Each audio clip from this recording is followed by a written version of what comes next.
tuman sa adlaw nga ipapahulay. Kung ganang isupak mong yuko anak, nga naman is nasayod ka nga ang Seventh-day Adventist, dili gikan sa Diyos. O mismo gani ang ilang basahon, what people need to know. Page 224, the gift of prophecy was active in the ministry of Ellen G. White, one of the founders of the Seventh-day Adventist Church. Ina-appeal ka din na siksudo? Pagpangilan maguna. Pagpangilan na ba? Ikaduha nga punto. Ganina sa dagan sa ato ang gitawag o pangutan, makita na ito ang nalipo atong kaatbang eh. Nag-usap-usap ang iyang argumento. O nga, sa ato ang ito, bagay po siya kapas, kaya wapod siya kasabot po siguro. Nga diya sa pagbasa, na ay tulog ka pamaagi. Na ay literal way of reading, na apoy empirical way of reading, na apoy pamaagi nga critical way of reading. Ang critical way of reading, na apoy sa sarili nga, letra por letra na imong mabasa, apan imong masabtan nga ang punto magipangutana, dito ba kay walay laing gisgutan nga pundok sa maong setas, gawas lamang sa gitawag ng Israelita.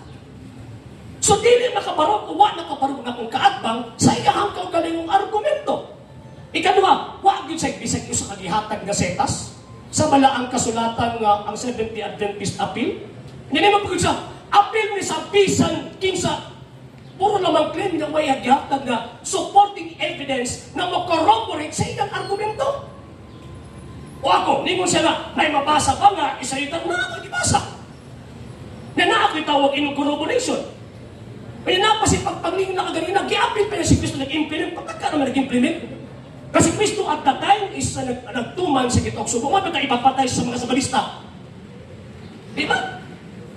So diha palagdaan mga sir o mga ma'am, makita na to nga ang atong kaatbang, ang iyang argumento, dili huyang, kung dili sa sinugdanan palagdaan, katag o parot sa maong gitawag o topic. Number 2, iyahang gi-reverse ang tawag in question, kung naaba daw kung mabasa, letra por letra. Kaya siya man akong gipangayuan anak letra por letra. Nakalimot siguro siya ba na ang burden of proof na siya ha? Diba? Dapat siya ang provide o letra por letra ang mabasa aron maparot ko.